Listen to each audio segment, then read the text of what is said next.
Like the video, subscribe to the channel and press the bell icon for latest video update। देखो भाई, तो आज मैं करा रहा हूँ आपको एक्सरसाइज 4.2 का पहला क्वेश्चन का पहला part. X square minus 3x minus 10 बराबर 0 गुणनखंड विधि से निम्न द्विघात समीकरण के मूल ज्ञात करो।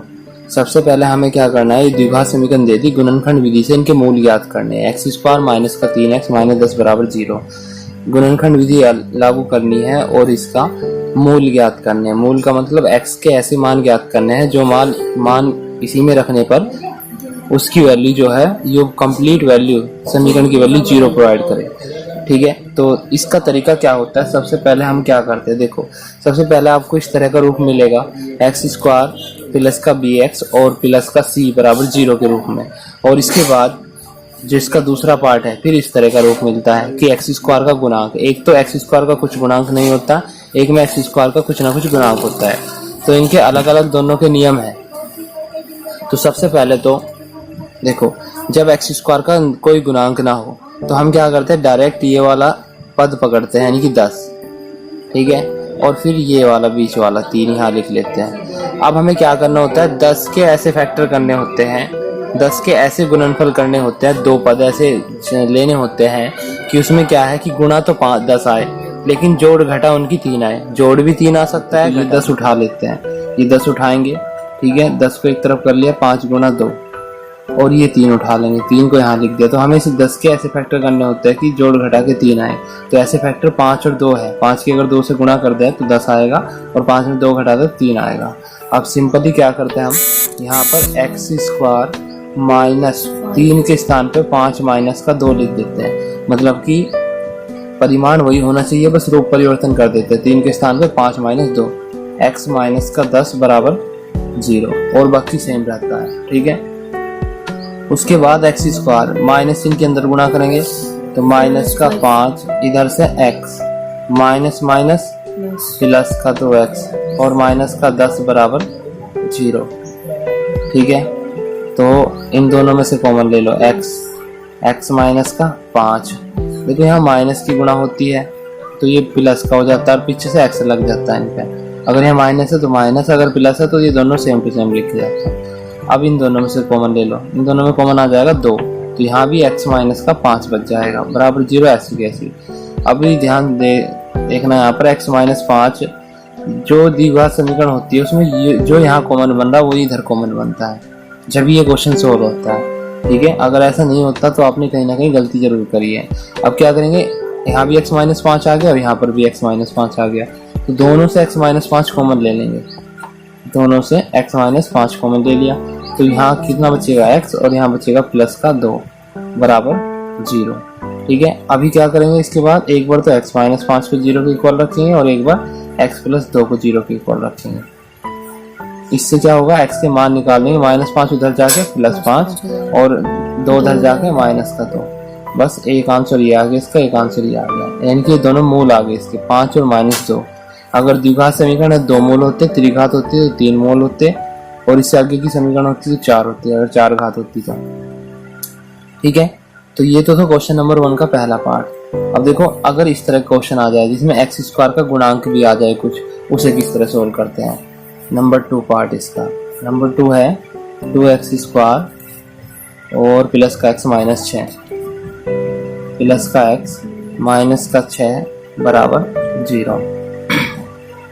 अब ये सोल्व करना, तो जब यहाँ एक्स स्क्वायर का कुछ गुणांक आ जाए तो हम क्या करते हैं, इस 2 की गुणा इसमें करते हैं माइनस 6 में, 2 की गुणा माइनस 6 में करते हैं, तो 2 गुणा मतलब 6 में चिन्ह को तो हटा दो, 2 छिका 12, तो अब 12 लेते हैं यहाँ पे।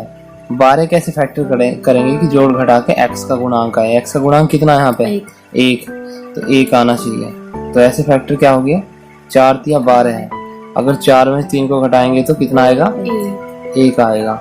ठीक है, और इनकी गुणा करके भी देख लिया करो कि 4 या 12, माइनस का चिन्ह आ रहा है यहाँ पे और यहाँ भी माइनस का आ रहा है। चलो वो तो आगे बताऊंगा, बाकी तो ये इस तरह से होगा। अब क्या करेंगे, बाकी को तो सेम रखना है, 2x स्क्वायर प्लस, बस इस x के स्थान पे यहाँ 1 था जो x का कोफिशिएंट, उसके स्थान पे क्या लिखना है, 4 माइनस से 3 लिखना है, और इनटू में x ऐसा कैसे फिर उसके बाद माइनस का 6 बराबर 0। अब इसके बाद 2x स्क्वायर प्लस यहाँ पर क्या होगा, x के अंदर गुणा करेंगे तो 4x माइनस 3x माइनस 6 बराबर 0। अब इन दोनों में कॉमन ले लेंगे, 2x कॉमन आ जाएगा, तो 2x कॉमन आ जाएगा तो इधर बच जाएगा कितना, x और माइनस का 2। x तो कॉमन हो ही गया, एक x कॉमन हो गया, यहाँ 2x थे तो एक x बच गया, और यहाँ पे 2 दूनी 4 यानी कि 2 दूनी 4, x तो कॉमन होगा लेकिन 4 में से 2 कॉमन हुआ तो कितना बचेगा यहाँ पर 2।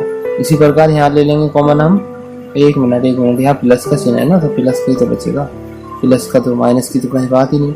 इधर देखो यहाँ माइनस भी इधर भी माइनस है, तो दोनों तरफ हम क्या कर सकते हैं, माइनस कॉमन ले सकते हैं। तो यहाँ पे माइनस कॉमन ले लेंगे, माइनस का 3, तो यहाँ भी x प्लस का 2 बच जाएगा, क्योंकि 3 दूनी 6 होता है। कॉमन लेने का मतलब होता है कि संख्या को उससे भाग कर दो, जैसे 6 में से 3 कॉमन ले रहा हूँ तो 6 को 3 से भाग कर दो, 3 दूनी 6, जो आए उसे लिख दो, ठीक है। और माइनस चिन्ह कॉमन ले लेते तो प्लस चिन्ह चेंज हो जाता अंदर का, यो भी माइनस का तो यो भी माइनस का, दोनों प्लस के हो गए। अब टोटल में से कॉमन ले लेंगे x प्लस 2, इधर भी आ रहा था x प्लस 2 और इधर भी आ रहा था, ठीक है, यहाँ पर भी और यहाँ पर भी कॉमन ले लिया, तो यहाँ कितना बचेगा, यहाँ 2x माइनस के 3 बचेगा, तो 2x माइनस 3 लिख लेंगे यहाँ पे बराबर 0। अभी क्या करना है, अलग अलग 0 के बराबर, x प्लस 2 को 0 के बराबर, जब गुणनफल 0 के बराबर होगी संख्या का तो उन्हें अलग अलग 0 के बराबर रखा जा सकता है। तो x की वैल्यू यहाँ से मिलेगी -2 और यहाँ से मिल जाएगी 2x, माइनस 3 को उधर ले जाएंगे तो +3, फिर x की गुणा में 2 है, ये भाग में आ जाएगा यहाँ पे 3/2, एक ये आ गया, एक ये आ गया इसका फैक्टर, ठीक है। ये हो गया तुम्हारा क्वेश्चन नंबर 1 का सेकंड पार्ट। अब जो थर्ड पार्ट है, देखो ये रूट में है तो इसे बता देता हूँ मैं थर्ड पार्ट को, तुम्हें दोबारा से तो करने ही है सारे। थर्ड पार्ट है √2x स्क्वायर और प्लस का 7x और प्लस का 5√2 बराबर 0।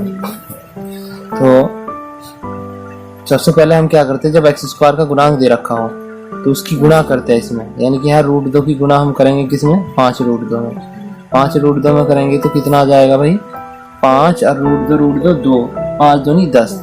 अब 10 के फैक्टर करेंगे, 10 कैसे, और x का गुणांक 7 ले लेंगे। 10 कैसे फैक्टर करने हैं कि जोड़ घटा के 7 आए, तो बताओ कौन से ऐसे फैक्टर। गुना तो कितना आना चाहिए, 5 गुना 2, 5 और प्लस 2 7। तो बस अब हम ये वाला टर्म उठा लेते हैं, 7 की जगह हमें 5 प्लस 2 रखना है। बाकी इक्वेशन सेम टू सेम लिखते हैं, √2x स्क्वायर और प्लस का यहाँ पे हो जाएगा 5 प्लस 2 और इंटू x और प्लस 5√2 बराबर 0।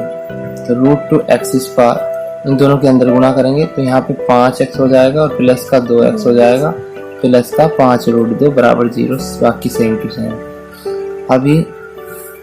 अब इन दोनों में कॉमन लेंगे, जो भी कॉमन हमें दिखाई दे रहा होगा, केवल x कॉमन दिखाई दे रहा, तो यहाँ पे √2x बच जाएगा और यहाँ पे 5 बच जाएगा जो का तो।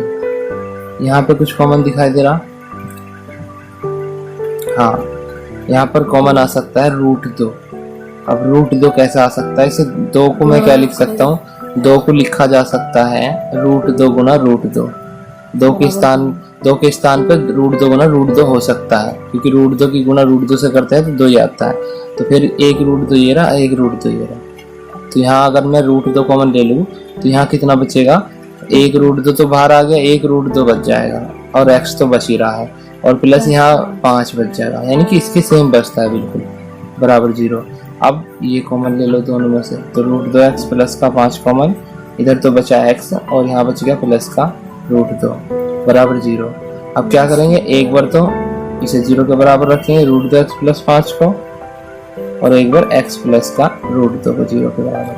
ये 5 उधर माइनस में जाएगा, फिर √2 अपॉन में चला जाएगा, तो यहाँ आ जाएगा माइनस का 5 अपॉन √2। एक तो x का मान ये आ गया और यहाँ ये माइनस में चला जाएगा, बस माइनस का √2, ठीक है, ये आंसर आ जाएगा इसका।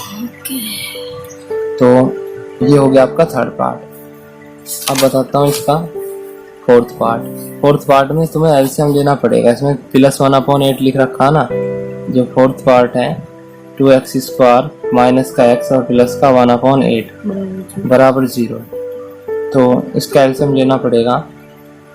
एलसीएम लेने के लिए हम क्या करेंगे, पूरे के अपॉन में 8 लेंगे, तो 8 की गुणा इसमें भी होगी 16x², क्योंकि इसके अपॉन में 1 है, तो 1 से 8 को भाग करते 8 ही आता है। ये सीधी इनमें गुणा कर दो, जिसके अपॉन में कुछ नहीं होता ना उसमें गुणा हो जाती है नीचे वाले की।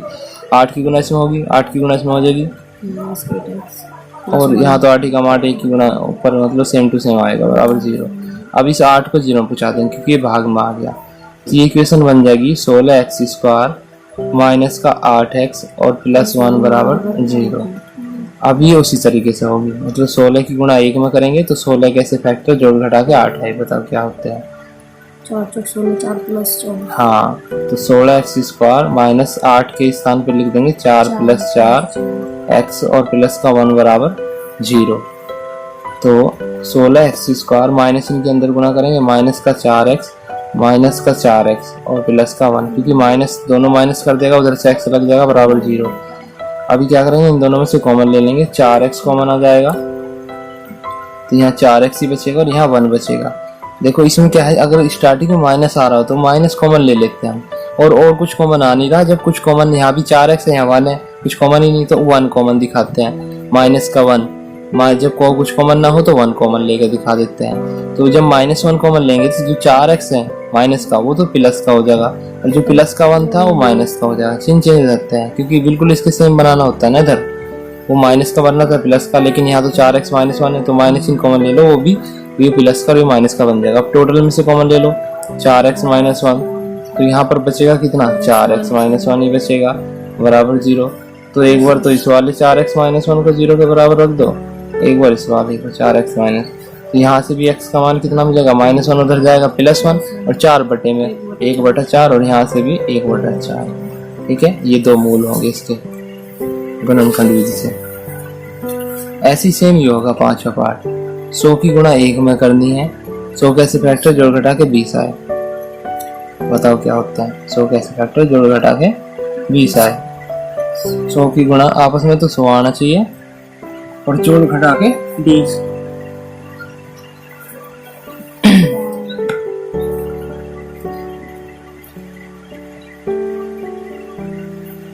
भाई 10 दाम 100 नहीं होते क्या, 10 दाम 100, तो 10 + 10 लिख लेंगे ना यहाँ पे, तो 10 की गुणा 10 में करेंगे तो 100 आएगा, 10 + 10 करके करेंगे इसे।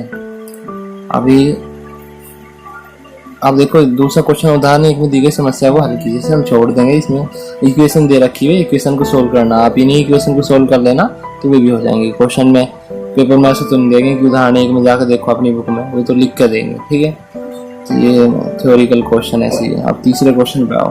क्वेश्चन नंबर जो 3 है, ऐसी दो संख्याएं ज्ञात कीजिए जिनका योग तो 27 और गुणनफल 182 हो। ऐसी दो संख्याएं ज्ञात करनी जिनका योग तो 27 हो और गुणनफल 182 हो।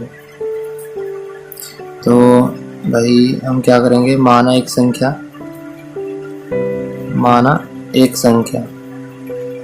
मान लेंगे, इनमें से एक संख्या तो 27 वो x होगी, तब दूसरी संख्या, जब योग 27 दे रखा है, मान लिया हमें दो संख्या पता है, एक का मान तो 8 है और दूसरी का मान हमें ज्ञात करना है। दो संख्या को योग 10 है जिनमें से एक संख्या 8 है, तो दूसरी क्या होगी। दो संख्याओं का योग 10 है जिनमें से एक 8 है, तो दूसरी क्या होगी, 2 होगी। कैसे निकाल ली हमने, 10 में से 8 को घटा के तो निकाल ली। तो बस यहाँ पे एक संख्या अगर हमने x मान ली तो दूसरी संख्या 27 - x होगी, मतलब योग में से x को घटा के। तो इन दोनों का जोड़ जो है वो 27 बैठना चाहिए। अगर इन दोनों को जोड़ दूं मैं तो x खत्म हो जाएगा, 27 आ जाएगा। मतलब कि यहाँ क्या था, दो जिनका योग 27 है, वही मैंने ऐसे आपको एक एग्जाम्पल दिया कि मान ले दो संख्याओं का योग 10 है और एक संख्या 8 है, तो दूसरी संख्या क्या होगी, 10 - 8 होगी, मतलब 10 में से 8 को घटा के तो निकलेगी दूसरी संख्या। ऐसे यहाँ एक संख्या x मान ली तो दूसरी संख्या 27 - x होगी। ठीक, अब देखो अब क्या करेंगे, तब प्रश्नानुसार। अब प्रश्नानुसार हमें क्या कर रखा है, इन दोनों संख्याओं का जो गुणनफल है वो कितना, 182 है, यानी कि x की गुना 27 - x में अगर हम कर रहे हैं तो उनका गुणनफल जो आ रहा है वो कितना आ रहा है, 182 आ रहा है। तो 182 ले लिया हमने यहाँ पर। 182। अब इन दोनों को गुणा कर दो तो ये बन जाएगा 27x माइनस का x स्क्वायर बराबर 182। इन सबको उधर ले जाओ तो 0 बराबर आ जाएगा x स्क्वायर माइनस का 27x और प्लस का 182। ये द्विघात समीकरण बनेगी, इसे घुमा के लिख लो, x स्क्वायर माइनस का 27x और प्लस का 182 बराबर 0। अब यहाँ 182 के ऐसे फैक्टर करने की जोड़ घटा के 27 आए। अगर संख्या बड़ी आ जाए 182, अब 182 का तो हमें पढ़ा याद नहीं है कि हम ऐसे ही कर लेंगे, तो हम इस तरह से करके देख लेते हैं। 182 2 से काट लो तो यहाँ पर हो जाएगा 2 नहीं 18, 2 एकम 2, तो 91 किससे कटेगा, 91 कटेगा, मतलब 9 और 1 10, 7 से कट सकता है, हाँ 7 से कट जाएगा। 7 कम 7, 2 बच गया, 7 33, 7 91, फिर 13 तो 13 से कटता है, तो 7 दूनी 14 और 13, इसके फैक्टर 14 और 13 हो जाएंगे। इन दोनों की गुणा करो, 7 दूनी 14, क्योंकि इन तीनों की जो गुणा करेंगे तो वो 182 आएगा, ऐसे फैक्टर होने चाहिए। अब मैंने क्या करा, इन्हीं के फैक्टर 7 दूनी 14 बना लिया अलग, 13, 14 को 13 में जोड़ेंगे कितना आएगा, 27 आएगा। तो ऐसे फैक्टर 14 और 13 हो गए जिनका जोड़ 27 आता है। तो यहाँ लिख लेंगे x स्क्वायर माइनस 14 प्लस का 13 x प्लस का 182 बराबर 0। तो x स्क्वायर माइनस के अंदर गुणा करेंगे, माइनस का 14x और माइनस का 13x प्लस का 182 बराबर 0। इन दोनों में कॉमन लेंगे x, तो x माइनस 14 बचेगा। इन दोनों में कॉमन लेंगे माइनस का 13, तो यहाँ भी x माइनस के 14 बचेगा, क्योंकि 13 के साथ गुणा कर रहे हैं, 14 के साथ गुणा करते हैं तभी 182 आता है बराबर 0। अब टोटल में से कॉमन x माइनस 14 हो जाएगा, तो यहाँ बच जाएगा x माइनस का 13 बराबर 0। तो अब उसी प्रकार एक बार तो x माइनस 14 को 0 के बराबर और एक बार x बराबर 13 को 0 माइनस 13 को 0 के बराबर, x बराबर 14 आ जाएगा, x बराबर 13 आ जाएगा। यहाँ से कोई सा मान एक उठा लो मान। अगर एक संख्या 14 आ रही है, देखो एक संख्या क्या है, x हम 14 ले लेते हैं तो दूसरी संख्या 27 माइनस x यानी कि 13 होगी। या अगर एक संख्या 13 उठा ले हम तो दूसरी संख्या 27 माइनस 13 14 होगी। ठीक है, तब संख्या क्या आ गई, एक संख्या 14 आ गई, एक संख्या 13 आ गई। ये हो गया क्वेश्चन नंबर 3। आज इसमें इतना ही, बाकी कराते हैं नेक्स्ट क्लास में।